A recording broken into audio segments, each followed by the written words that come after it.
ኢንቴግሪቲ ዲሲኡ ተወልደ ገብርኤል ካብዛ ብበረት ተሸፊና ዘላ ርእሰ ከተማ ኣሜሪካ ዋሽንግተን ዲሲ ዓለምና ከመይ ወዓለት? ሓያል ጸፍዒ በረድ ኣብ ሰፊሕ ከባቢታት ኣሜሪካ ሃስያ የወርድ ኣሎ። ሰፊሕ ምቁራጽ ሓይሊ መብራህትን ምቁራጽ በረራትን ኣጋጢሙሎም ብድምር ዛጊት ናይ 18 ሰባት ህይወት ኣጥፊኡ ኣሎ ከም ጸብጻብ ሮይተርስ። እቲ ዝኸፍአ ድማ ድሕርቲ ምዝናብ በረድ ዝመጽእ ቀዝሕን መሬት ናብ ለማጽ መስትያት ተቐይሩ ዝስዕብ ሓደጋታትን ምዃኑ ዘጠንቀቐ ሃገራዊ ምክልኻል ሓደጋ ሰባት ብዝከኣል መጠን ካብ ገዝኦም ከይወፁ ኣሰሚዑ ኣሎ። ኣብዚ ኣሜሪካ ክፍለ ግዝኣት ሚኒሶታ ምስ ፌደራል መንግስቲ ዘሎ ወጥሪ እናናሃረ ይኸይድ ኣሎ።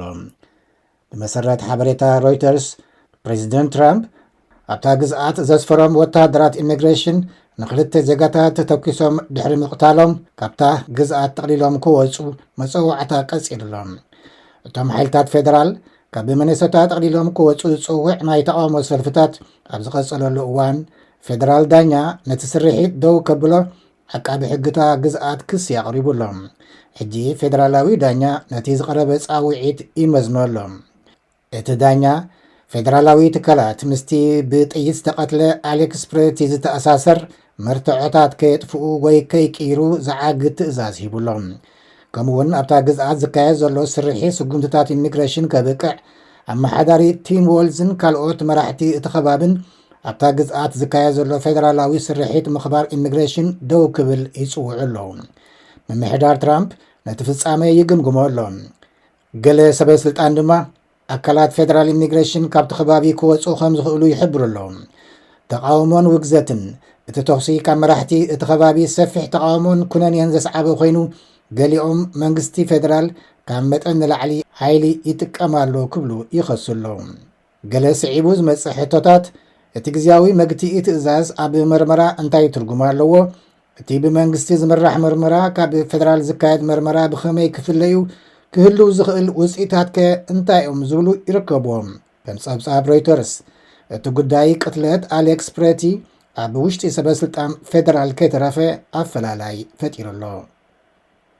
ዜና ማእከላይ ምብራቕ ብሰንኪ ኣብ መንጎ ስዑድያን ኢማራትን ዝተፈጥረ ፍልሊ ኣብቲ ዞባ ናይ ኣሰላልፋ ለውጢ ይመጽእ ኣሎ ክብል ዋሽንግተን ፖስት ሰፊሕ ጸብጻብ ኣቕሪቡ። ዋሽንግተን ፖስት ኣብቲ ጽሑፉ እቲ ሓድሽ ፖለቲካዊ ኣሰላልፋ ስዑድያ፣ ግብፂ፣ ሱዳን፣ ቱርኪ፣ ሶማልያን ኤርትራን ናብ ሓደ ከምጽእ ዝኸኣለ እዚ ድማ ንኢማራት ዘግለለ ኣብ ርእሲ ምዃኑ ኣብ ፖለቲካ ኢትዮጵያ እውን ጽልዋ ክህልዎ ከም ዝኽእል ኣሚቱሎ። ኣብ መወዳእታ ዜና ዕረፍቲ ዳይሬክተር ጀነራል ሚኒስትሪ ትምህርቲ ኤርትራ ሙሳ ናይብ ኣብ መበል 76 ዓመቱ ምዕራፉ ዜናታት ውሽጢ ሃገር ይጽብጽብሎም። ገዲም ተጋዳላይ ሙሳ ናይብ ኣብ ሕርጊጎ ተወሊዱ ኣብ 1972 ናብ ህዝባዊ ሓይልታት ድሕሪ ምስላፉ ካብ ተራ ተዋጋኢ ሰራዊት ክሳብ ዝተፈላለየ ፀፍሕታት ብዝተፈላለየ መዝነት ዝሰርሐ እዩ። ኣቶ ሙሳ ናይብ ድሕሪ ናጽነት ኣመሓዳሪ ባፅዕን ከባቢያን ዳይሬክተር ጀነራል ኣብ ሚኒስትሪ ፍትሒ ኮይኑ ኣገልጊሉ።